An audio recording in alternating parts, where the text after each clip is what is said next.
Le microbiote intestinal est l'ensemble des micro-organismes hébergés dans le tube digestif. Notre microbiote comprend près de 100 000 milliards de bactéries, 10 fois plus que le nombre de cellules du corps, et pèse plus lourd que le cerveau, jusqu'à 2 kg. 1 gramme d'excréments humains contient plus de bactéries qu'il n'y a d'êtres humains sur Terre. Avant la naissance, le tube digestif du fœtus est stérile. Lors de l'accouchement, le nouveau-né ingère des micro-organismes, notamment présents chez sa mère. Son tube digestif est ainsi rapidement colonisé par des bactéries vaginales et fécales maternelles. Il connaît alors un véritable bactérie-boom. Par la suite, la composition de ce microbiote intestinal va évoluer en fonction par exemple du mode d'alimentation du nourrisson, allaitement ou lait de substitution. L'allaitement maternel favorisant l'implantation précoce de certaines souches bactériennes. La composition du microbiote se complexifie avec le temps. Elle comprend de très nombreuses espèces de bactéries, mais aussi par exemple des champignons microscopiques et des virus non pathogènes. Cette composition, à peu près stable dès l'âge de 3 ans, s'appauvrit légèrement chez les personnes âgées. Les micro-organismes se situent sur toutes les surfaces exposées à l'environnement. Peau, yeux, nez, organes génitaux, intestin grêle et côlon. Ce dernier fait partie des écosystèmes microbiens les plus densément peuplés de la planète. La diversité des micro-organismes y est maximale, avec plusieurs centaines d'espèces. Chaque individu possède un microbiote qui lui est propre en termes de combinaison d'espèces. À l'instar de nos empreintes digitales, nous portons donc chacun notre signature bactérienne personnelle. Le microbiote intestinal peut être considéré comme un organe fonctionnel du corps humain, rendant chaque jour d'inestimables services à son hôte.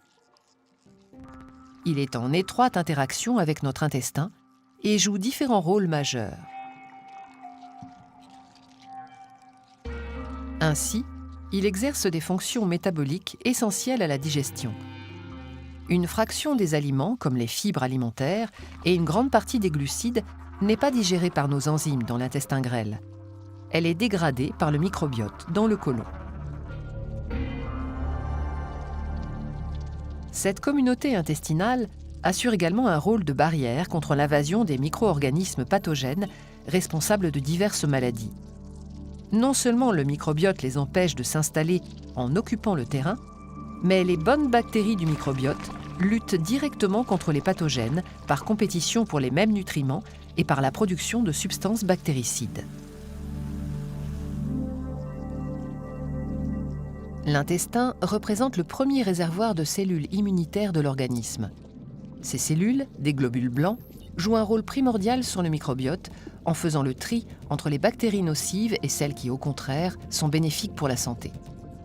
Le système immunitaire influence donc la composition et la diversité du microbiote et il s'avère qu'en retour, le microbiote active et influence le système immunitaire.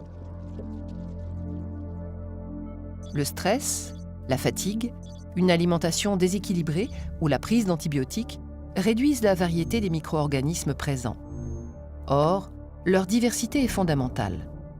Une chute de 30 à 40% de cette diversité peut provoquer l'apparition de certaines maladies chroniques, diabète de type 2, problèmes hépatiques ou cardiovasculaires. Inversement, en modifiant la composition du microbiote, on pourrait prévenir certaines pathologies. Le microbiote intervient sur la digestion, mais aussi à divers niveaux sur le fonctionnement de notre organisme. Son interaction avec le cerveau est un élément dont on commence à peine à mesurer l'ampleur. Il nous faut donc accepter d'être des êtres non indépendants, hébergeant d'autres êtres vivants qui nous sont indispensables. Respecter et cultiver cette symbiose active est probablement une clé majeure de notre santé.